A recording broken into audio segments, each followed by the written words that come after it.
Une production des studios Bass. L'épisode de cette semaine est une présentation du garage Arleco. Arleco, servir au-delà de la réparation. Début de la deuxième partie de la saison 8 de Silence on roule.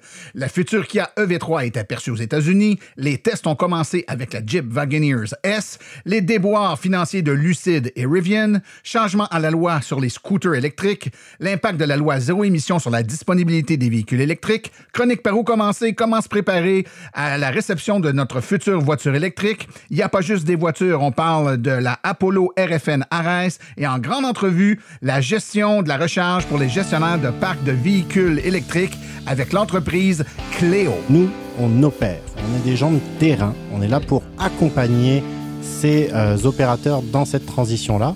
Bienvenue à l'épisode 179 de Silence on roule.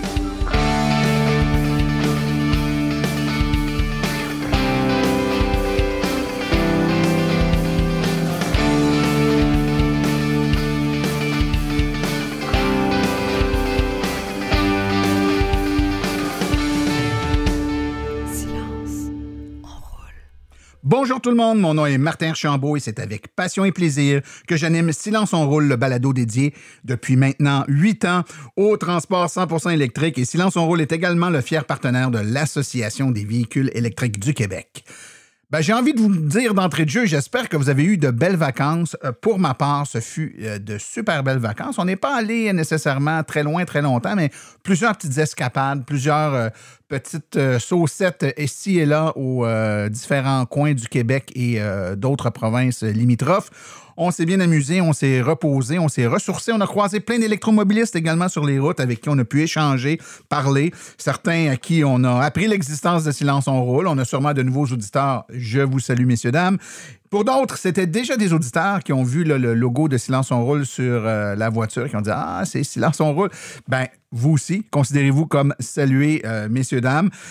Bien content de vous revenir avec plein de nouvelles choses, plein de nouvelles chroniques et de sujets palpitants. Vous avez été nombreux à nous écrire pendant les vacances pour nous suggérer des sujets.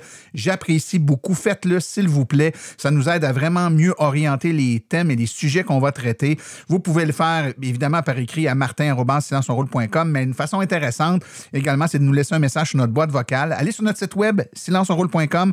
À droite, là, il y a un petit bouton pour accéder à la boîte vocale. Vous laissez un message avec le micro de votre ordinateur et puis on peut répondre directement là, en ondes aux questions que vous vous posez ou encore suggérez-nous des thèmes, des sujets. Ça va être très intéressant. Aujourd'hui, un épisode, ma foi, sous le signe de l'actualité.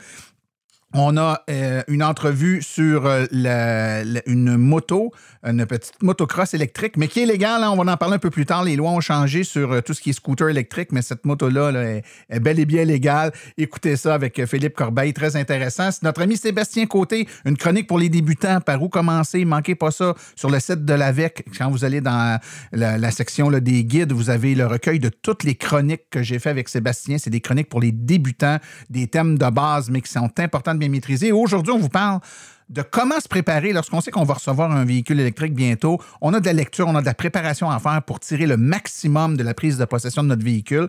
Donc, c'est ce qu'on discute, moi et Sébastien, dans quelques instants.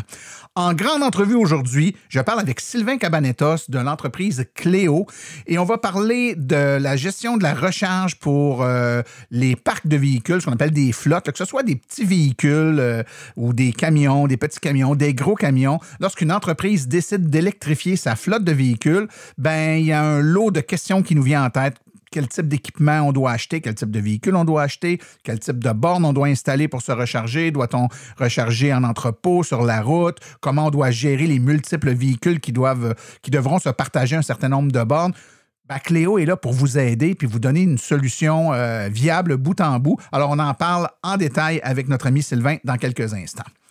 Sans plus tarder, je vous propose de tout de suite aller écouter les actualités dans le monde de l'électromobilité.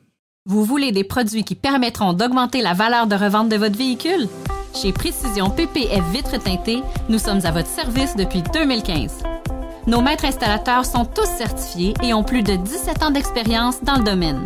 Nous offrons un service de qualité inégalé quant à la protection par pierre, les soins nanocéramiques ainsi que les vitres teintées. Notre pellicule pare-pierre ultra résistante est invisible et conservera l'intégrité de votre véhicule tout en prévenant la rouille et en protégeant la peinture contre les débris de la route. Notre traitement nano-céramique possède un puissant effet hydrofuge et il préserve l'éclat et la brillance de votre peinture pour en faciliter l'entretien. Que ce soit pour votre voiture, votre résidence ou votre commerce, Précision PPF Vitre teintée est là pour vous offrir la multitude d'avantages qu'offre la teinte de vitre. Venez nous rencontrer au 1970 boulevard des Laurentides à Laval. Appelez-nous au 450-490-4488 ou encore, venez visiter notre page Facebook Précision PPF Vitre teintée. Nous comblerons vos exigences tout en vous offrant la qualité que vous recherchez. Les actualités sont une présentation de Bourgeois Chevrolet, le spécialiste du véhicule électrique au Canada. Contactez-nous au bourgeoischevrolet.com ou au 450-834-2585. La future Kia EV3, un véhicule plus abordable lancé par la marque Kia bientôt, a été aperçu aux États-Unis. On se rappelle qu'il y a eu un pré-lancement qui a eu lieu en Corée et elle se détaille en Corée, évidemment, l'équivalent de 31 000 $ américains. Et selon ce que nous avons entendu dire par la compagnie, il y aurait eu en quelques heures seulement près de 20 000 réservations de la nouvelle voiture de Kia. On rappelle que c'est une voiture qui sera sur la plateforme EGMP bien connue de la marque. Elle aura 501 km d'autonomie pour la longue autonomie et de 350 km pour la version plus courte autonomie. On vous avait annoncé que bientôt, la Jeep Wagoneer, une version électrique là, du Jeep, sera lancée bientôt aux États-Unis et espérons-le au Canada. Les tests ont commencé, donc l'entreprise a commencé à tester le véhicule dans la toundra de la Nouvelle-Zélande afin de s'assurer que le véhicule répond bien aux critères élevés de ce véhicule adapté pour la neige et les conditions un peu plus difficiles. On vous rappelle que c'est un véhicule qui est sur la plateforme STLA et qui aura 600 HP et 617 livres par pied de torque, donc de couple, avec une capacité de faire le 0-100 km/h ou le 0-60 000 à l'heure plutôt là, en 3,4 secondes. En comparaison, c'est l'équivalent de la Tesla Model Y Performance. Une batterie de 100 kWh sera disponible dans le véhicule, ce qui lui donnera une autonomie là, d'au-delà de 300 000, donc selon les données actuelles données par Jeep, et une recharge rapide qui permet le 20-80% de la batterie en moins de 23 minutes. Nous aurons bientôt plus de détails sur ce véhicule, donc le Jeep Wagoneer S, et on vous tient au courant dans le podcast. Il y a deux marques de véhicules électriques qui ont un petit peu de difficulté par les temps qui courent. Évidemment, on parle dans un premier temps de Lucid qui vient d'annoncer une perte nette de 790 millions de dollars pour le deuxième trimestre de 2024, ce qui représente une augmentation de 3,4 % par rapport à la même période de l'année précédente. Des pertes importantes alors que les revenus de l'entreprise progressent de 33 % pour atteindre près de 200 millions de dollars grâce à des ventes records. La société américaine a livré 2394 voitures au cours du trimestre. Et dans le même temps, on parle également de problèmes chez Rivian. Donc, on sait que les véhicules ont commencé à être livrés au Canada. Ça augmente, super véhicule. Mais de son côté, on parle d'une perte nette de 1,46 milliard de dollars au deuxième trimestre, soit une augmentation de 21 % par rapport à l'année précédente sur la période. Le chiffre d'affaires de la société s'est élevé à 1,16 milliard de dollars, une légère augmentation de 3,3 % par rapport à 2023. Et en tout, la société, pilotée par FG Scaring, a livré 13 790 véhicules entre avril et juin 2024. Un sujet qui a fait couler beaucoup d'encre dans les dernières semaines, c'est un changement à la loi. Vous savez, depuis plusieurs années, on pouvait rouler avec un petit scooter ou une petite moto là, qui avait l'apparence d'un petit motocross ou une petite moto, mais électrique. Et ces derniers étaient comme dans une zone grise. Donc, étant donné que pour avoir une petite mobilette ou un scooter à essence, il y a des lois qui encadrent ça et on parle du nombre de CC, etc. Et puis, il faut aller chercher un permis, donc une plaque d'immatriculation qu'on va mettre sur le dit véhicule. les versions électriques de tout ça, ben ça tombait dans une zone grise et plusieurs personnes se procuraient ces véhicules, n'avaient pas besoin de les immatriculer et roulaient librement sur les routes du Québec. Eh bien, le gouvernement a sonné la fin de la récréation et a décidé d'interdire l'accès aux chemins publics aux véhicules motorisés à 2 ou 3 roues qui, munis ou non d'un pédalier, ont l'apparence d'une motocyclette ou d'un cyclomoteur, ne portant pas la marque nationale de sécurité au sens de la loi ou l'étiquette de conformité par cette loi et possédant au moins l'une des caractéristiques suivantes. Être muni d'appui-pied ou d'une plateforme pour les pieds du conducteur, être muni d'un ensemble de pneus de roues qui ont l'apparence de celui d'une motocyclette ou d'un cyclomoteur, être muni d'une carrosserie qui couvre en partie ou complètement le cadre ou certaines de leurs composantes et ne pas être muni de selles ajustables en hauteur et d'être muni d'un moteur qui permet d'atteindre une vitesse de plus de 32 km/h et qui est d'une puissance nominale supérieure à 500 watts. En gros, la très grande majorité des petits, des petits cyclomoteurs ou des petites... évidemment, ça exclut les trottinettes, là, mais les petits véhicules électriques de type scooter sont exclus maintenant. Et pour pouvoir rouler, ben, il va falloir aller chercher une plaque d'immatriculation. Il va falloir immatriculer le véhicule. Et pour qu'il soit immatriculable, il devra respecter certaines normes. Et évidemment, beaucoup de ces véhicules actuellement sont des importations, soit de la Chine ou d'ailleurs, et ne respectent pas cette loi. Donc, c'est vraiment une mauvaise nouvelle pour les propriétaires de ces véhicules qui ont souvent payé 1 000, 2 000, 3 000 $ pour leur véhicule électrique. Ça va peut-être aussi un peu à l'encontre de la loi du gros bon sens, cette fois-ci, qui dit qu'on est dans un tournant vers l'électrification des transports. Il faudrait encourager la micromobilité ou la mobilité avec des véhicules plus petits que les véhicules. Mais en même temps, ça nous rappelle qu'il y a des normes, des lois à respecter, des règles de sécurité et que ces règles s'appliquent à tous. Lorsqu'on explique que la loi zéro émission a un impact direct sur la disponibilité des véhicules électriques dans une juridiction déterminée, on apprend que la nouvelle Dodge Charger EV qui sera construite à Windsor, en Ontario, avec l'aide, évidemment, des contribuables canadiens et ontariens, ne sera pas disponible pour les consommateurs de l'Ontario, mais seulement pour ceux de la Colombie-Britannique et du Québec à court terme. Qu'est-ce qu'il y a de spécial dans ces deux provinces canadiennes? Il y a des lois zéro émission, des normes zéro émission qui forcent la distribution et la disponibilité de ces véhicules électriques dans ces deux provinces. En 2012, le constructeur Toyota fait exactement la même chose en recevant des millions pour assembler la Toyota RAV4 EV en Ontario, seulement pour la vendre à l'extérieur du Canada, malgré le fait qu'il y avait alors un rabais de 8 000 $ pour l'achat de véhicules électriques en Ontario. La Colombie-Britannique et le Québec sont actuellement les deux seules provinces à disposer d'une norme zéro émission. C'est pourquoi ils auront accès à ces voitures et non pas le reste du pays.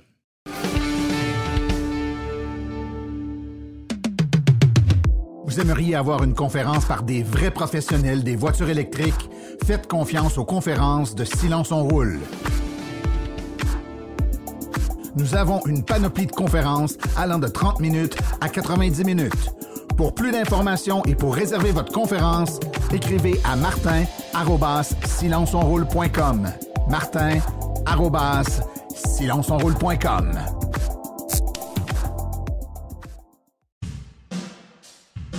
La chronique « Par où commencer ?» est une gracieuseté de l'Association des véhicules électriques du Québec. Devenir membre est un incontournable pour tout futur ou nouvel électromobiliste. www.aveq.ca.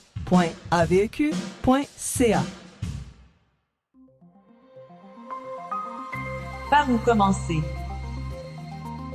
Avec Sébastien Côté.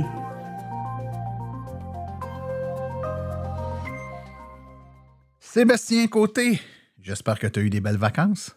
Excellente. Excellente, hein? On est encore l'été, mais pour la plupart d'entre nous, ça sent la fin des vacances. En tout cas, certains les prennent plus tard maintenant. Hein? Il fait beau aller jusqu'au mois de septembre, là, surtout quand on a moins de jeunes enfants à la maison.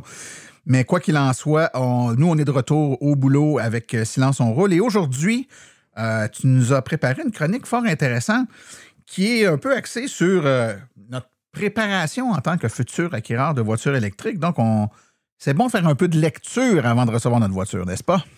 Oui, un peu de lecture ou un peu d'écoute ou de discussion avec des gens, où on va le voir au courant de la chronique. C'est sûr que moi, de mon côté, j'ai une petite déformation professionnelle de tout vouloir lire avant d'utiliser un produit. Certains le verront comme un défaut, mais il y a un certain minimum de lecture ou de connaissances qu'on peut faire en amont d'avoir son véhicule. Bien sûr. Puis, écoute, pour plusieurs personnes, l'achat d'un véhicule électrique, c'est pas nécessairement le premier véhicule qu'on va acheter. C'est souvent le premier véhicule électrique, cependant. Quoique, de plus en plus, des gens achètent leur deuxième, voire même leur troisième voiture électrique. Mais pourquoi c'est important, Sébastien, de se préparer? Pourquoi il y a de la lecture à faire avant? Qu'est-ce que ça nous évite? Dans quel écueil tu veux nous éviter par ces lectures-là? Bien, c'est surtout de ne pas être pris au dépourvu parce qu'il y a le côté électrique. Le côté du véhicule, on s'entend que c'est un véhicule, ça en a encore 4 roues, ça avance, mais ça va être vraiment pour comprendre un peu plus l'écosystème au niveau là, de l'électrique. La recharge, c'est nouveau. Les autonomies, ça va être différent que le véhicule à essence. Donc, il y a un peu de préparation à faire de ce côté-là. Ouais. Quand on achète un véhicule, bon, généralement, on commence à magasiner un peu, on a une liste restreinte de peut-être 1, 2, 3 modèles qui nous tentent, puis à un moment donné, ça commence à converger vers un modèle. La logique voudrait que pour faire notre choix, on prend minimalement certains renseignements qui vont nous aider, qui vont nous aiguiller pour discriminer certains modèles de véhicules plutôt que tel autre.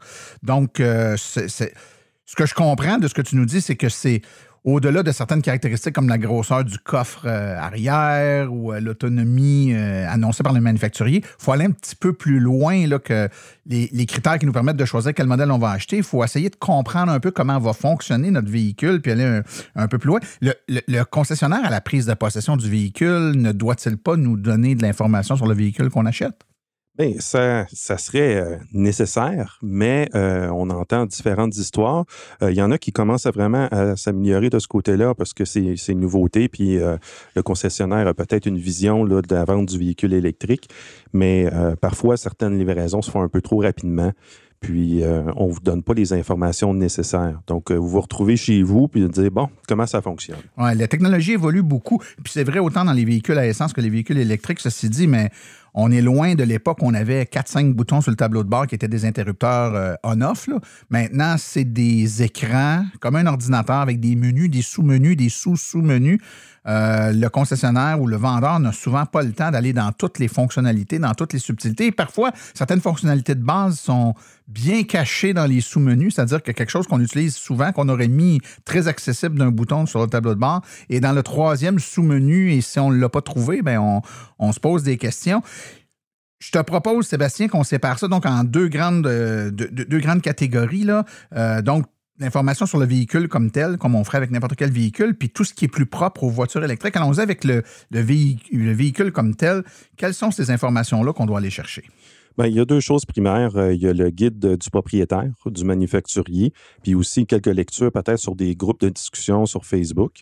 Au niveau du guide propriétaire, n'oubliez pas que des fois, je ne sais même pas s'il livre encore dans tous les véhicules en version papier, mais on l'a accès en PDF, en ligne. On peut le télécharger. Ouais. Donc, vous l'avez d'avance. Donc, à moins que vous ayez un coup de tête et que vous livrez, on vous livre l'auto demain, mais il y a moyen d'aller lire ce guide-là pour commencer à comprendre un peu les particularités, comment que le tableau de bord est fait, c'est quoi les témoins lumineux, puis ces choses-là. Chose qui va être moins intimidante aussi si jamais le concessionnaire prend le temps de vous expliquer lors de la livraison, bien, vous allez déjà avoir une bonne idée de c'est quoi ce véhicule-là. Donc, il y a une belle source, puis il va y avoir des critères au niveau de la recharge, des choses comme ça, propres à ce véhicule-là. Donc, ça vraiment une bonne base. Au-delà du manuel, Sébastien, on a un réflexe depuis plusieurs années de se retourner quand on a une question, de se retourner vers les réseaux sociaux, Facebook par exemple. On le voit là, sur les sites des villes, là, les gens vont poser une question sur une page de citoyen plutôt que de poser la question aux bonnes personnes. Là. Donc, on lance ça, puis on espère qu'un bon Samaritain a la réponse à notre question, qui va nous répondre. Est-ce que c'est une bonne habitude, si je m'achète un modèle de véhicule en particulier, d'aller sur une page Facebook de propriétaire de ces véhicules-là, puis de poser mes questions? Oui, ça en est une bonne, mais il faut quand même se garder une petite gêne là-dessus parce que la majorité du temps, ben, c'est les gens qui ont besoin d'aide, qui ont rencontré un problème avec le véhicule. Donc, on voit beaucoup plus de négativité peut-être. Là, ça donne l'impression qu'il y a beaucoup de problèmes, hein, c'est ça? Par contre, il faut aller dénicher parce qu'il y a souvent un post qui va se faire qui va donner vraiment des trucs intéressants, donc des trucs et astuces.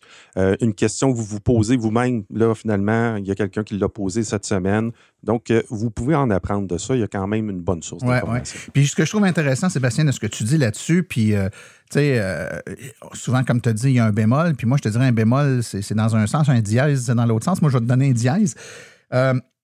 Parfois, les gens sur les groupes Facebook connaissent plus le véhicule que le vendeur ou le concessionnaire avec qui on a fait affaire. C'est-à-dire que eux vont nous donner les grandes lignes de base, là, mais il y a certaines fonctionnalités vraiment intéressantes du véhicule que ces vendeurs ou concessionnaires-là n'ont même pas connaissance ou savent même pas comment le faire. Et quand on est sur un groupe de gens qui sont des tripeux de cette voiture-là, donc qui ont vraiment tout expérimenté, ils ont souvent des conseils à nous donner qui vont bien au-delà et qui sont beaucoup plus précis. Mais évidemment, il faut parler aux bonnes personnes. Hein. C'est l'apanage des réseaux sociaux. Un peu tout le monde et n'importe qui peut donner son opinion. Parfois, cette opinion-là est valable. D'autres fois, elle est un peu moins. Donc, il faut regarder les grandes tendances. Mais je retiens, effectivement, peu importe la page de véhicule électrique que vous allez aller, là, peu importe le modèle que vous avez en tête, quand vous allez aller sur une page Facebook qui parle de ce sujet-là, c'est surtout les gens qui ont des problèmes. Quand je dis problème, ça veut pas dire que le véhicule a un problème, ils ne savent pas comment faire de quoi. Donc, c'est souvent, on a soit l'impression que c'est difficile, ça ne fonctionne pas bien, mais c'est parce que c'est là que les gens vont poser leurs questions. Il faut faire attention. Si vous n'êtes pas sûr, posez la question qui ici est satisfait et qui ici est insatisfait de son véhicule. Vous allez voir qu'il y a beaucoup plus de satisfaits que d'insatisfaits, mais la première image, c'est pas ça que ça donne. Hein? Oui, effectivement. Donc, c'est de l'information générale sur les véhicules. On est capable d'aller la chercher, c'est parfait. Mais maintenant, quand on s'achète un véhicule électrique, Sébastien, ça, c'est l'autre catégorie d'informations qu'il faut aller chercher. Un véhicule électrique, ça vient avec un écosystème, une borne à la maison, des réseaux de bornes de recharge publiques. Il y a un paquet de trucs là, qu'on n'est pas habitué avec lesquels on n'est pas habitué de fonctionner, qui ne sont pas le véhicule lui-même, mais l'environnement dans lequel ce véhicule-là va évoluer. Comment on se renseigne là-dessus? Bien là, c'est là que ça va vraiment venir de votre côté parce que c'est peut-être la portion qui est la moins bien expliquée là, par le concessionnaire lorsqu'ils prennent beaucoup de temps quand même avec vous.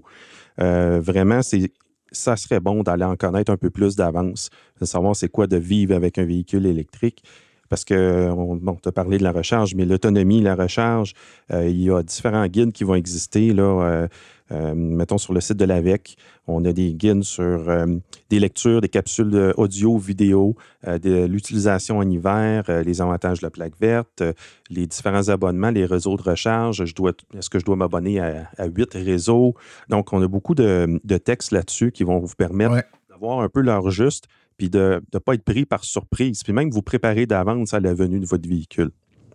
Sébastien, moi, je dirais en même temps, puis je ne suis pas gêné de le faire, là, c'est peut-être un des plus beaux plaidoyers en faveur de l'Association des véhicules électriques du Québec, c'est-à-dire que vous avez de l'information sur tout l'écosystème et pas juste les véhicules, mais vous avez également des programmes, dont le programme de jumelage, tout ça qui permet d'entrer en contact avec un propriétaire du véhicule que vous avez l'intention d'acheter, qui, lui, évolue avec ce véhicule-là dans tout l'écosystème. Donc, pourra non seulement vous parler du véhicule, mais comment ça se passe à recharge, à la maison, sur la route. Donc, c'est une personne qui est neutre, que lui, il n'y a rien à vous vendre, mais qui va pouvoir vous donner tous ces détails-là qui vont plus loin que le véhicule lui-même, mais bien son utilisation dans plein de contextes. Donc, gênez-vous pas, hein, aveq.ca, allez là, puis jetez un coup d'œil, devenez membre, encouragez-les et surtout, vous allez vous rendre compte qu'ils vont rapidement devenir vos meilleurs amis quand vous avez beaucoup d'informations. Je m'en voudrais de conclure la chronique, Sébastien, sans suggérer aux gens d'écouter Silence on roule. Et oui. Et oui, hein, la chronique comme par où commencer, c'est une chronique où on parle pas nécessairement uniquement d'un modèle de véhicule, mais qu'on parle de toutes les choses de base qu'on doit savoir. Vous pouvez d'ailleurs aller sur le site de l'Association des véhicules électriques du Québec. Dans les guides, là, il y a le recueil de toutes les chroniques de Sébastien sont là. Vous pouvez les écouter, qui sont des capsules de base sur plein d'aspects. Donc, c'est une bonne façon de se renseigner. Puis la journée où on reçoit notre auto, on n'est pas à zéro. On a le minimum nécessaire, l'effort nécessaire, puis c'est un peu ce qu'il faut retenir de la chronique d'aujourd'hui. Bien sûr, on peut demander au concessionnaire de bien nous informer sur le véhicule quand on en prend possession, mais on a aussi une responsabilité en tant que futur acquéreur de bien se renseigner sur le véhicule et toute la technologie et l'environnement de notre véhicule avant d'en prendre possession. Oui, c'est surtout pour rendre votre expérience pas mal mieux que dès le premier jour. Là. Bien sûr, parce que vous allez aimer votre véhicule électrique, on n'en a pas de doute, mais quand on s'évite certains écueils par manque qu'on s'est mal renseigné au début, c'est gagnant pour tout le monde. Sébastien, je te souhaite une bonne semaine. On se revoit dans 2 semaines. Oui, excellent. Merci beaucoup. Bye-bye.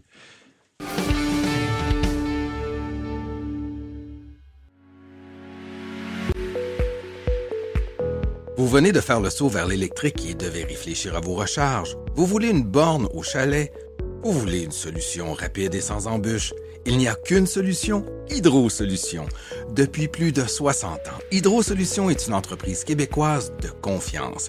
Vous les connaissez pour les chauffe-eau, mais ils offrent également un service clé en main pour les bornes de recharge. C'est définitivement l'avenue à privilégier afin de faire affaire avec une entreprise d'expérience qui s'occupera de tout.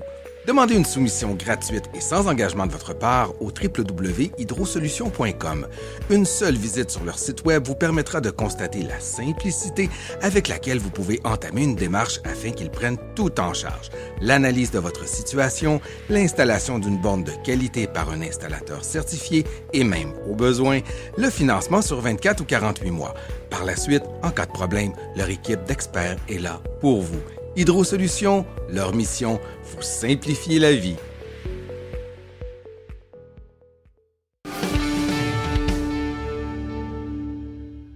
Un sujet dont on ne parle pas souvent, Silence on roule, mais qui évidemment attire de plus en plus d'attention, que ce soit dans les entreprises ou même par les gens qui s'intéressent de près ou de loin au transport électrique, c'est tout ce qui touche le transport de véhicules un peu plus gros, un peu plus lourd et toute l'électrification des flottes des véhicules commerciaux qu'on commence à voir au Québec. Et pour en parler, et pour parler d'une solution qui existe pour les entreprises qui veulent s'électrifier, j'ai avec moi Sylvain Cabanetos, qui est gestionnaire développement des affaires pour Cléo. Bonjour Sylvain. Salut Martin. Ça va bien? Ça va super bien et toi? Ben, ça va bien, puis on va camper les choses d'entrée de jeu. On se connaît déjà, donc oui. On peut se tutoyer. Mais oui, Si vous détectez une familiarité, c'est parce qu'on se connaît très bien, Sylvain et moi. Donc Sylvain, c'est quoi ton rôle chez Cléo?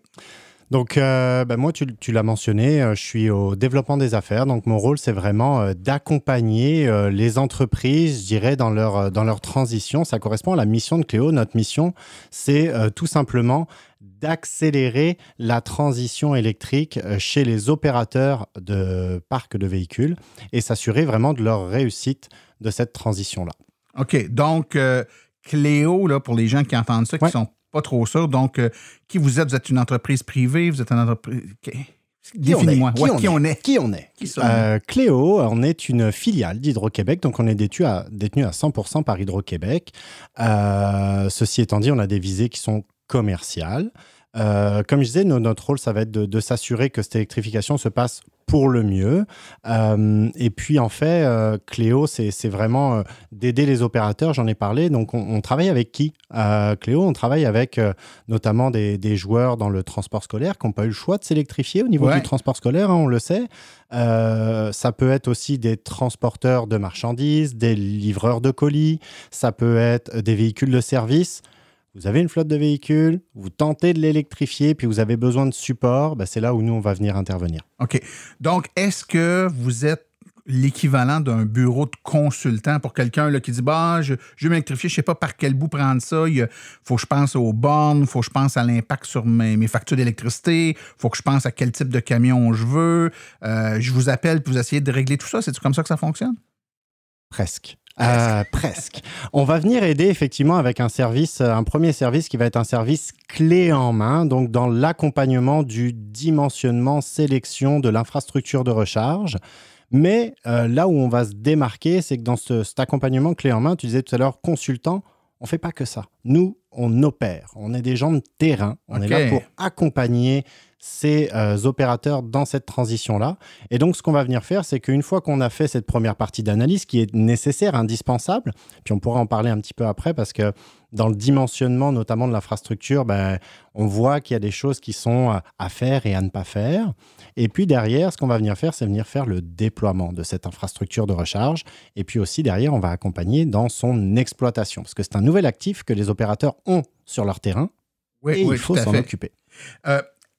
La première question qui me vient en tête, Sylvain, quand tu dis tout ça, c'est tu viens aider une entreprise donc, qui veut s'électrifier. C'est quoi les enjeux auxquels font face ces entreprises qui aujourd'hui veulent s'électrifier, qu'elles soient petites, moyennes ou grandes? Donc, j'ai un certain nombre de véhicules, des petites camionnettes, des gros camions de livraison, etc. Et là, je veux graduellement, j'imagine qu'ils ne font pas ça, ils ne vont pas jeter aux poubelles leurs 50 véhicules à essence pour en acheter 50 véhicules électriques. Graduellement, on remplace. Donc, il y a à la fois une montée en échelle du nombre de véhicules électriques qui vont arriver. Donc, j'imagine qu'il y a un certain nombre de problèmes qui viennent en grandissant. Donc, on fait face à des situations. Quels sont ces problèmes-là que vous tentez de régler? C'est exactement ça. Vois ça comme une difficulté exponentielle. Quand on parle de difficulté exponentielle, une borne, un véhicule, c'est relativement facile. Les électromobilistes savent ça. J'achète mon char électrique, je vais installer ma borne à la maison. C'est relativement simple. Pensons que quand on est dans une structure de gestion de flotte, tout devient plus complexe parce que mais je vais devoir gérer une multitude de véhicules, une multitude de bornes. Donc, dans les complexités qu'on va retrouver, c'est déjà, est-ce que j'ai la capacité électrique nécessaire pour tout simplement alimenter mes bornes de recharge? Qu'est-ce que je fais comme choix d'infrastructure, de bornes, la taille de ces fameuses bornes, voir vraiment quelque chose qui reflète vraiment mes opérations. Fait que je dirais que le premier problème qu'on va détecter auprès de nos clients aujourd'hui, c'est je commence par où? Je commence comment? Le premier problème que vous réglez, c'est le point de départ. Le point de départ, c'est exactement ça. On prend ça par quel bout? On prend la bébête par quel bout? Ouais. On essaie de donner une feuille de route, puis de s'attacher autour de ça et de dire, regarde, on va t'accompagner, puis on va te proposer des solutions qui vont répondre à ton besoin, puis qui vont répondre aussi à tes opérations. Puis ça, c'est super important chez Cléo aujourd'hui, c'est de regarder quelles sont les opérations de nos clients pour dimensionner correctement une infrastructure de recharge. Donc, ce que tu es en train de dire, Sylvain, c'est qu'en fonction de ce que fait l'entreprise, une entreprise, par exemple, qui livre des palettes de papier. Je fabrique du papier, je livre du papier, puis une autre entreprise qui prépare des crevettes surgelées, puis une autre entreprise qui livre des colis à la UPS ou Amazon, peu importe. Absolument. C'est des solutions différentes? C'est des solutions différentes. Je dirais que, on va regarder c'est quoi le millage qui va être effectué, on part à quelle heure, on revient à quelle heure, est-ce qu'on fait un shift, est-ce qu'on fait 2 shifts, est-ce que le véhicule est chargé? Tout ça, ça va me permettre de choisir une infrastructure qui fasse du sens. On le sait, aujourd'hui, on a des exemples de gens qui nous disent « Ah, il me faut une borne de 350 kW ». Chez nous, pas une borne publique. Dans ton dépôt, avoir une borne de 350, fait que c'est des coûts qui sont quand même assez importants. L'entretien est important. Quand je brise un câble d'une borne de 350 parce que la déneigeuse l'a arraché, ça me coûte 15 000 pièces. Fait que c'est des coûts qui sont démesurés parce qu'il y a un problème de sélectionner une infrastructure qui soit en correspondance avec tes opérations. Ouais. Et le problème que les entreprises doivent souvent rencontrer, c'est que, ils disent, je vais m'acheter des camions, je suis allé voir telle entreprise qui en fabrique, puis j'ai passé une commande. Alors, j'ai besoin de bornes, on se retourne vers une compagnie qui vend des bornes, et là, on veut acheter des bornes, et là, on se retrouve dans une espèce de dilemme où est-ce qu'il me vend la bonne borne pour le camion que j'ai acheté, ou lui, c'est un vendeur de bornes, donc il veut me vendre la grosse patente. Exactement. Il me fait miroiter que je vais revoir le futur puis d'acheter quelque chose de très gros maintenant, mais peut-être que ça va me créer plus de problèmes que ça va me créer de solutions. C'est exactement ça, tu sais. Puis nous aussi, on a une position qui est totalement neutre de dire, on va travailler avec différents manufacturiers de bornes aujourd'hui chez Cléo pour répondre encore une fois à ce besoin. Et puis, tu l'as parfaitement mentionné aussi, vouloir être prêt pour le futur, ça va tellement vite aujourd'hui dans le monde de l'électromobilité que je ne suis pas sûr que de se future-proofer pour 10 ans soit vraiment la meilleure stratégie. Et puis, quand tu viens mettre au top de ça le fait de faire des appels de puissance, là, il faut être très vigilant sur la consommation de bornes puissantes parce qu'au Québec, pour les entreprises, on a une tarification qui va être aussi bien par l'énergie consommée que par la puissance qui va être appelée. Plus je vais avoir une grosse borne, plus ça va me coûter cher. Et c'est là aussi où... Et c'est toute mon électricité qui va me coûter cher. Toute mon électricité qui va me coûter cher sur mes 12 prochains mois. Donc, c'est là où il faut être très vigilant. Puis, avec Cléo, ce qu'on propose également, qui est vraiment un volet important de notre offre de service, c'est la plateforme de gestion de la recharge qui va nous permettre de piloter justement ces bornes de recharge pour éviter les appels de puissance, encore une fois, en fonction des besoins de mes véhicules, notamment sur des cas d'usage où des véhicules vont être à des dépôts pendant des heures assez longues, la nuit. J'ai tout le temps d'utiliser cette fenêtre de recharge. Ça ne sert à rien de le charger en 1h30 quand j'ai 8 heures devant moi pour le charger. C'est sûr que quand ton autobus scolaire est prêt à minuit 30, il ne partira pas à minuit 30. Puis s'il a 100%, ça n'a aucun intérêt. Il n'y a pas d'enfants qui vont monter dedans. Tout à fait. Écoute, je te dirais qu'une question qui est souvent posée, là, c'est la distinction, étant donné que vous allez aider les entreprises, entre autres, à s'installer des infrastructures de recharge. Tu as dit tantôt, on est une filiale d'Hydro-Québec. Les gens pensent tout de suite au circuit électrique, puis ils disent, pourquoi c'est pas le circuit électrique qui met les bornes? C'est quoi la distinction entre les deux? Est où la nuance dans le rôle que joue le circuit électrique et le rôle que joue Cléo? Bon. Je vais essayer de faire un parallèle assez simple, puis je vais parler pour mes amis du circuit électrique, mais circuit électrique, on va être sur les réseaux de recharge publics. Ce que va faire Cléo, c'est qu'on va travailler davantage sur les réseaux privés. Là, on va faire aussi une distinction, c'est qu'on va dire plutôt sur la recharge privée que va gérer Cléo, je vais être sur une recharge que je vais pouvoir anticiper. C'est-à-dire que je sais que mon véhicule va rentrer à telle heure, soit à un dépôt, soit chez un chauffeur aussi. C'est quelque chose qu'on peut anticiper. Versus une recharge opportuniste, qu'on dit souvent, la recharge publique, où je vais dire je vais venir me charger quand je pourrai, où sont les bornes qui sont disponibles proches de chez moi. C'est un petit peu là où on va différencier d'un côté le circuit recharge opportuniste public, la recharge privée, centralisée, qu'elle soit aussi chez des chauffeurs, comme je disais tantôt, c'est possible, mais qui va être plutôt planifiée avec Cléo. Donc, il faut le voir un peu comme le circuit électrique, c'est les bornes publiques qui sont sur la route. Oui. Et vous êtes un peu l'équivalent de la borne qu'on a à la maison. On le sait qu'on revient de travailler à tous les soirs, par exemple, à 18h. On va se charger après souper, peu importe. Si on a une bonne habitude, on a programmé le tout pour démarrer un peu plus tard qu'à 18h pour être dans la période de pointe. Attention pour la pointe. Oui, et on va se charger. Donc, on sait que, par exemple, notre recharge aura lieu de 22h à, peut-être minuit, 1h du matin, la nuit. Donc, c'est déjà prévu. Dans le cas des entreprises, j'imagine que tu parlais tantôt de la nature des opérations. Une entreprise, par exemple, un magasin de meubles. Oui. On livre forcément les meubles le jour, on ne les livrera pas la 100%. Nuit. Là, donc, le camion part le matin à la fois chargé d'électricité et chargé de meubles. Exact. Il va faire sa route qui souvent n'est pas très loin. Par exemple, un magasin de meubles de Montréal va livrer à Laval, peut-être Couronne-Nord immédiate, Rive-Sud, mais il n'ira pas livrer à Québec. Généralement, c'est un magasin de Québec qui va livrer à Québec. Il fait sa tournée toute la journée, puis il revient le soir avec le véhicule déchargé, donc plus de meubles dedans, mais presque plus d'énergie dedans. Et là, on le branche, il va se charger toute la nuit pendant que des employés vont remettre des meubles dedans, puis on part le lendemain matin. C'est comme ça tous les jours de la semaine, en tout cas. Donc, c'est assez fixe. C'est assez fixe quand même. Ce qu'on va venir quand même faire, c'est analyser est-ce qu'il y a des distorsions, est-ce qu'il y a des choses qui sont un petit peu, je dirais, différentes, mais on va chercher à trouver des cycles d'usage standards et puis de venir se caler là-dedans, comme tu le mentionnes, pour faire une recharge, je dirais, bien planifiée, bien lissée dans le temps, éviter les appels de puissance que tu mentionnais notamment. Puis ça, c'est un bon point. Tu parlais tout à l'heure, je retourne un peu en arrière sur une de tes questions. Quelles sont les difficultés que les opérateurs peuvent avoir? Oui, moi je peux le faire dans mon véhicule, d'aller dans mon véhicule, puis de le planifier. Tiens, il va se recharger plutôt à partir de 1h du matin, comme tu le disais tantôt. Un véhicule, c'est bien, je peux le faire. Quand je suis gestionnaire de parc de véhicules, puis que j'ai 150 véhicules électriques, je ne vais pas venir dans chaque véhicule, faire mes modifications, je ne sais pas trop. Donc c'est là où, encore une fois, d'avoir une plateforme qui va t'accompagner pour piloter ça, ça va être vraiment un support indispensable quand on va commencer à grandir dans cette électrification. Donc, je comprends que vous avez, dans votre offre de service, là, vous avez un accompagnement, disons, de type rôle conseil. En tout cas, vous aidez l'entreprise par quel bout on prend la bête et dans quelle direction on doit aller.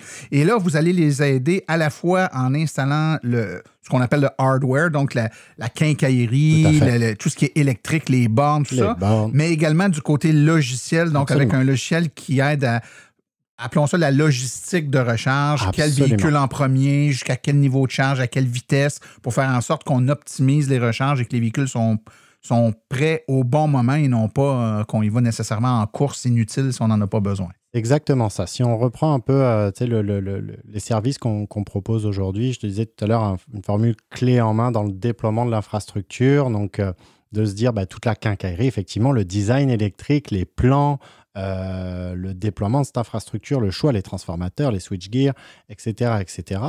Ça, c'est vraiment une phase importante. C'est un service qu'on propose aujourd'hui, je le mentionne, c'est un point important aussi, aussi bien en vente de services, c'est-à-dire que une compagnie peut acheter nos services, puis on livre l'infrastructure, mais on est aussi capable de faire de la location.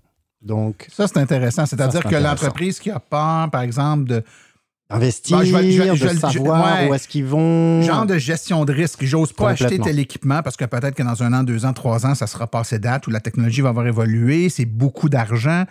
J'aime mieux y aller en location, comme ça, ça va être dans mes frais d'opération plutôt que dans l'immobilisation pour mon entreprise. Tu es en plein dedans. On a souvent cette discussion-là avec nos clients, CAPEX versus OPEX. Donc, on entend CAPEX, mes capitaux, mes frais d'opération. Où est-ce que j'ai aussi du budget parfois? Il y a certaines, je dirais, différences selon certaines compagnies, mais c'est un des services qui plaît quand même beaucoup parce que ça dérisque, tu l'as mentionné, et puis ça évite de faire des investissements qui sont assez majeurs dans un premier temps. Donc, il y a ce premier volet, puis il y a le deuxième volet, tu en as parlé aussi, donc cette fameuse plateforme de gestion de la recharge dont on parlait, qui va aider à orchestrer, je pense que c'est vraiment ça, ma recharge en fonction de mes opérations. Ce qu'on cherche ici, c'est d'avoir une vue unifiée. J'ai différents types de bornes qui vont venir et différents aussi télématiques qu'on va venir intégrer. Il y a des télématiques dans les véhicules qu'on va venir intégrer dans la plateforme, donc une seule plateforme pour avoir une vue unifiée. La deuxième chose que je vais chercher à faire, c'est de m'aider à mes opérations. Est-ce que j'ai des alertes? Est-ce qu'il y a un véhicule qui est prêt, qui n'est pas prêt? Il y a eu un problème de recharge ou pas? De le savoir en amont. On veut évidemment éviter que le chauffeur arrive à 5 heures du matin puis que son truck qui soit effectivement à 12% d'état de charge puis qu'on ne l'a pas anticipé en amont. Et puis la dernière, on en a parlé, vraiment de gérer, piloter, la recharge pour diminuer ma facture d'électricité. Ouais. Et si, par exemple, pour mes besoins, parce que j'ai plusieurs types de véhicules, je sais pas, une compagnie de télécommunications, là, j'en nommerai pas, mais on les connaît, les grandes compagnies qui font de la télévision puis de l'Internet. Avec certains d'entre eux, ça va. Et ils ont à la fois des autos, des petites camionnettes de type Econoline, ils peuvent avoir des camions nacelles même. Complètement. Donc, peut-être que les besoins de recharge sont très différents pour ces véhicules-là. Donc, sur la même installation, vous pourriez avoir des différents types de bornes.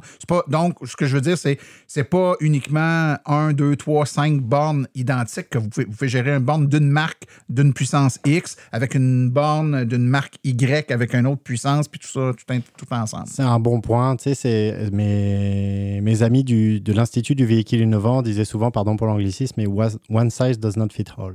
C'est vraiment le cas dans l'électrification, puis c'est souvent le cas finalement dans le déploiement. C'est des différences de bornes, différences puissances, parce qu'on a des typologies de véhicules différentes, parce que parfois, je veux me donner aussi une certaine flexibilité, de pouvoir me donner un peu plus de puissance si j'en ai vraiment besoin pour un véhicule ou un autre, qui soit plus gros avec une plus grosse batterie, ou même qui soit un plus petit mais qui a besoin de repartir très vite. On pense à des véhicules d'intervention qui voudraient rentrer puis ressortir très rapidement.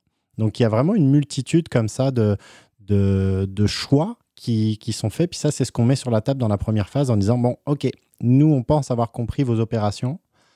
On s'assoit avec le client puis on dit, voici certainement la configuration qui ferait le plus de sens. Puis c'est très, très, très souvent un mélange de bornes, comme tu viens de mentionner. Oui, tout à fait. Il y a une autre question qui me vient en tête. Là, on sait qu'actuellement, il y a énormément de... énormément. Il y a plusieurs, en tout cas, subventions disponibles par le gouvernement pour l'acquisition de bornes de recharge rapides, par exemple.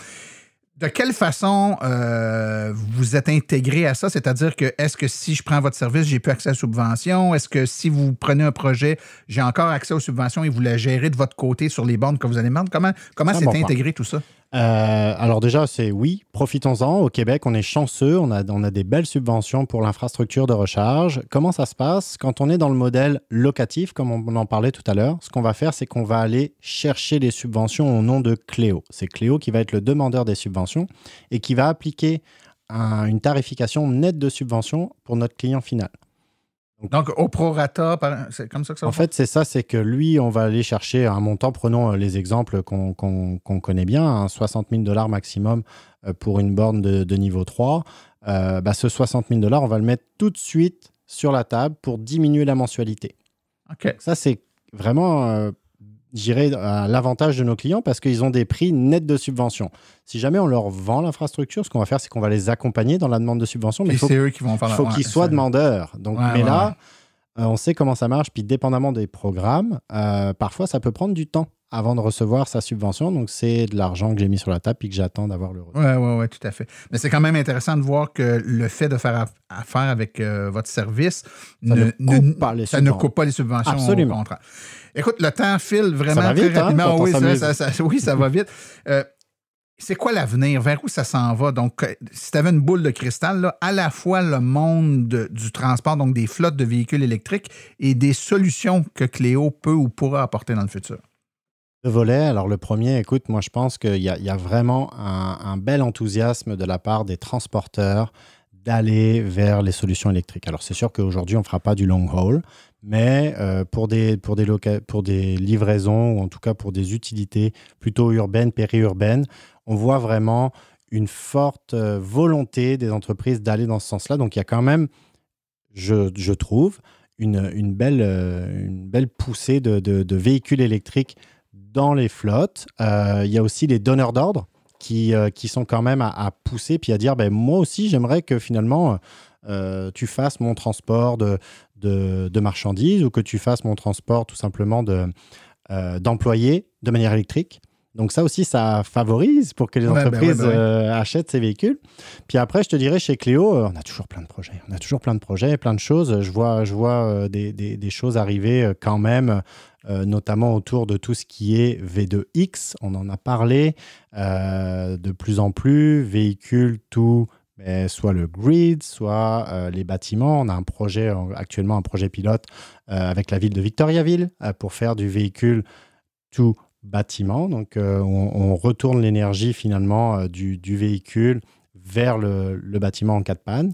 Il y a plein de choses comme ça qui peuvent être imaginées. On travaille aussi beaucoup sur des modules d'apprentissage de route pour nos clients, pour leur faciliter justement des bonnes prédictions de recharge, comme on le disait tout à l'heure, en fonction des opérations. Donc, il y a plein de choses qui bougent, il y a plein de nouvelles technologies de borne qui arrivent.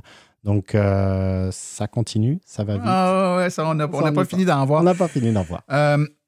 Écoute, tout d'abord, merci beaucoup d'avoir accepté de participer, merci à toi, Sylvain Cabanetas, à notre émission spéciale sur Cléo et la recharge de véhicules lourds. Les gens qui veulent en apprendre un peu plus, ce qu'on va faire, c'est qu'on va mettre un lien dans les références du podcast sur lequel vous pourrez cliquer et vous allez accéder là, à un site web là, de Cléo avec les informations pertinentes. Donc, si vous avez une entreprise, qu'elle soit... C'est pas obligé d'être une entreprise qui a 50 ou 100 camions. Non, clairement pas. Même une petite entreprise de quelques véhicules qui voudrait électrifier ces véhicules-là. Des fois, des électriciens qui ont 5, 6, 7, 8 camions, des plombiers, ça fonctionne. Peu importe. Donc, appelez nos amis chez Cléo puis ils pourront vous donner un peu d'informations sur les services qu'ils peuvent vous offrir. Sylvain Cabanetas, merci beaucoup de ta présence avec nous. Merci à toi, Martin.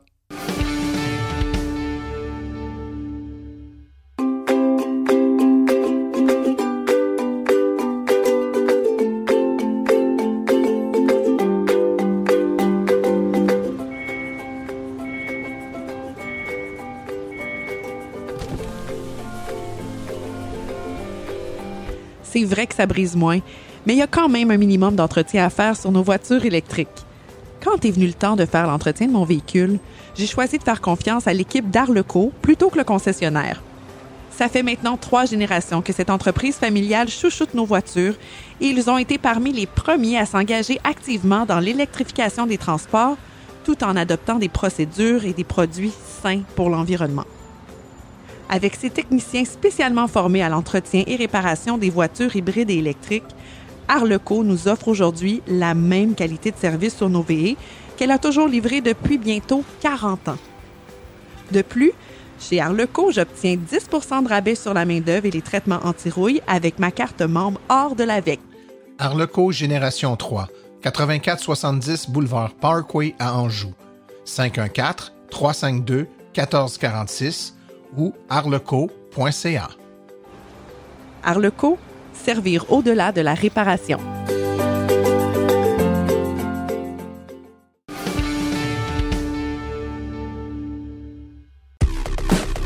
La chronique « Il n'y a pas juste des voitures » est une présentation de Moteur Taiga, le pionnier québécois de l'électrification des véhicules hors route. Utilisez le code ONROULE lors de votre réservation de motoneige ou motomarine 100% électrique de Taiga et obtenez 250 $ de rabais. Visitez taigamotors.com. Il n'y a pas juste des voitures avec Philippe Corbeil.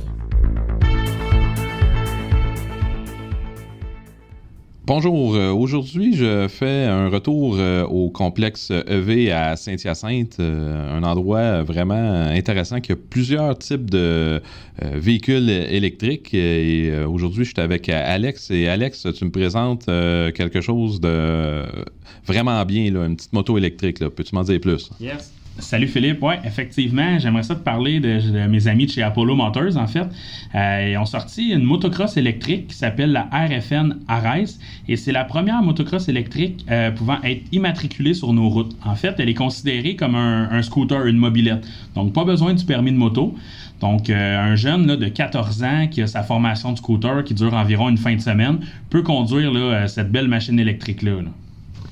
Fait que ouais, ça c'est bien. Fait que comme tu dis, fait que ça c'est comme certaines personnes savent, il y a eu des changements au niveau des lois parce qu'il y avait des vélos électriques qui étaient en réalité des scooters. Mais ça, c'est 100% légal. On a juste besoin de la plaquer et puis on peut rouler avec un permis de scooter, comme tu me dis. Oui, c'est en plein ça, Philippe. En fait, on est obligé de l'immatriculer. Donc, impossible de circuler sur les pistes cyclables avec ça. Encore plus aujourd'hui avec la nouvelle loi. Donc, on a vraiment un produit là, 100% légal dans les mains une fois immatriculé. Là. C'est bien. Puis, on parle, là, c'est quoi un petit peu les caractéristiques là, de ce véhicule-là? Bon, au niveau de la RFN Ares, en fait, là, on va parler d'une puissance maximale de 5000 watts. On a 3 couleurs disponibles qui est rouge, bleu et noir. On va parler d'une vitesse maximale de 45 km/h. On a une batterie de 74 volts, 35 ampères, mais il y a aussi une autre batterie disponible maintenant aussi, qui est de 74 volts, 43 ampères qui est disponible là, pour ceux qui ont acheté là, la RFN Ares. C'est bien. Puis avec ça, on a quel genre d'autonomie, quel genre de... quel genre d'autonomie qu'on a avec ce genre de petit véhicule-là? Donc, à une vitesse, là, une moyenne de vitesse de 45 km/h, on peut parler d'environ 100 km d'autonomie. C'est sûr que l'autre batterie de 43 ampères peut donner un petit peu plus d'autonomie. Ça dépend toujours aussi là, de la façon qu'on conduit la machine, ces choses-là. Donc, là, on dit une moyenne de 100 km. Il y en a qui vont faire 80, il y en a qui vont faire 120, tout dépendamment là, de comment on l'utilise. Parfait. Et puis, au niveau du prix, c'est une moto qui se vend combien? Donc, la RFN Ares se détaille à 7 299,99. Puis, au niveau de la garantie, on parle de quoi? On peut aller voir sur leur site Internet. Toute la garantie est détaillée. Majoritairement, ça va se situer autour de 1 an sur la plupart des composantes au niveau de la batterie, ces choses-là. Il y a les roues, c'est 5000 km. Donc, elle est vraiment bien détaillée, super le fun. Service incroyable en plus. Pour en avoir vendu quelques-unes, là, les gars de chez Apollo, là, super simple de travailler avec eux autres. Là. Puis, au niveau de la recharge, comment qu'on fait pour la recharger? C'est super simple, en fait. On peut connecter le chargeur directement là, juste en dessous de notre banc. Là, on n'a rien à défaire, rien. C'est un connecteur là, rapide. C'est également, en fait, c'est un chargeur rapide qui vient quand on fait l'achat là, de la RFN Ares. Ça vient avec. On parle d'une charge de 80% en 2 heures. Fait que c'est quand même vraiment intéressant. Là. Il y a même possibilité là, de la recharger au bureau. On connecte ça dans une prise standard, là, 120 volts. Il n'y a aucun problème. Là, pas besoin d'un breaker spécial. Donc, c'est super plaisant. On peut aller au bureau avec le matin, se charger au bureau, repartir le soir, c'est sûr qu'on est plein. Même chose un peu à la maison. Si on va aller se promener le matin, on vide notre batterie, on revient, c'est notre heure de dîner, on mange un peu, on se branche, puis on peut ressortir en après-midi faire une autre belle balade. Ben, parfait, merci. J'ai bien hâte d'aller l'essayer. Bon, bien, moi, je suis allé faire un essai de la RFN Ares et puis je dois dire que c'est vraiment une moto agréable à conduire. OK, c'est vraiment, on est dans la catégorie ici des scooters 50cc. Mais l'accélération est très bonne. En fait, cette moto-là existe aussi en version hors route. La version hors route peut aller à 70 km/h. La version route est limitée à 45 km/h. C'est souvent le cas des produits qui sont offerts dans d'autres marchés, parce que d'autres marchés, c'est ce qui, ailleurs qu'au Canada, c'est ce qui est la norme pour être dans les catégories de scooters 50cc. Là. Nous, au Canada, on peut aller jusqu'à 70 km/h là, au niveau de, on appelle ça des motos à vitesse limitée, là, dans lesquelles les 50cc entrent. Mais c'est ça, hormis ça, vraiment très le fun à conduire. C'est vraiment comme un gros vélo de montagne, là, mais en mieux, si on veut. Puis, c'est polyvalent. On peut faire de la route, on peut faire du hors-route. J'ai parlé aussi à Jean Plouffe de Apollo Motors pour savoir un peu c'était quoi Apollo Motors. Et puis, eux, c'est ça fait 15 ans qu'ils sont dans le marché du véhicule hors-route comme ça. Ils ont commencé avec la RFN vers la version... le modèle qu'on appelle Rally, qui est la version hors route, et puis ils ont décidé de faire homologuer au Canada la version route qui existait, là, puis de l'amener au Canada pour que les gens puissent l'immatriculer. Puis c'est ça, là, sont en train d'intégrer des véhicules électriques à leur gamme de produits parce que ils me disaient que c'est ça, là, vraiment les véhicules électriques avec la technologie des dernières années se sont vraiment améliorés. Fait que là, les performances des batteries, les performances générales des véhicules est beaucoup plus intéressantes. Puis ça fait que c'est des produits de qualité de plus en plus. Donc, c'était tout pour cette semaine. Et puis, on se reparle la prochaine fois parce qu'il n'y a pas juste des voitures.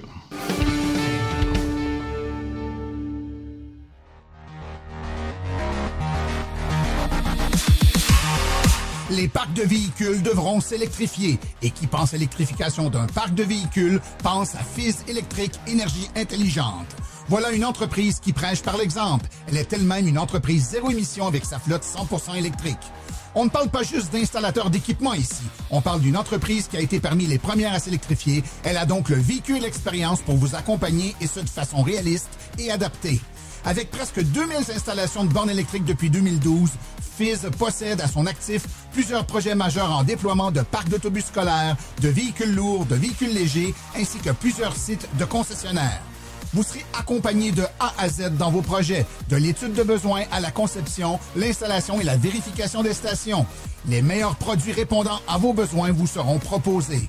Détentrice d'une licence de maître électricien délivrée par le CEMEC, d'une licence RBQ d'entrepreneur général et d'une certification MERN accompagnateur en gestion de l'énergie et électrification d'un parc de véhicules, ne perdez plus de temps, c'est Fizz et son équipe qui s'occupent de vos travaux. Contactez le FIC2.ca ou par courriel info@fizz.ca.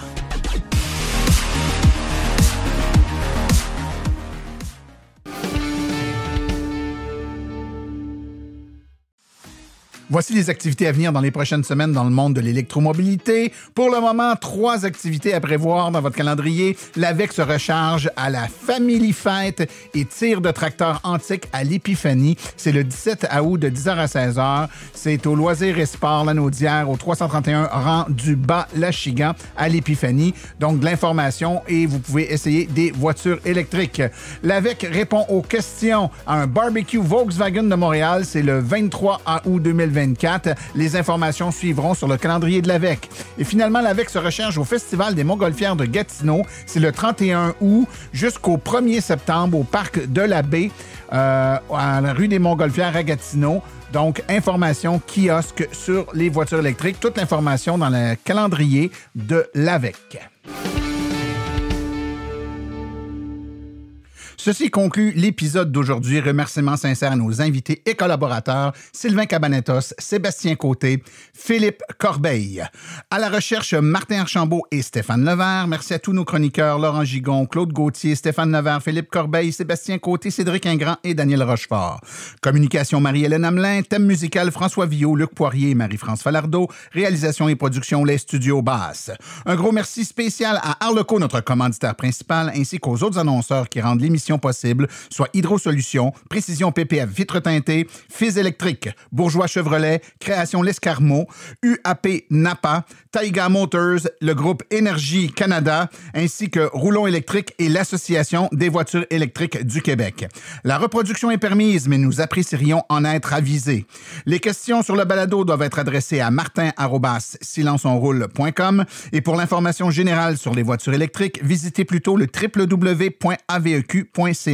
Vous avez également accès aux archives de tous nos épisodes ainsi qu'à notre boîte vocale directement sur notre site web au silenceonroule.com. Mon nom est Martin Archambault et d'ici le prochain balado, j'espère que vous attraperez la piqûre et direz vous aussi, silence, on roule.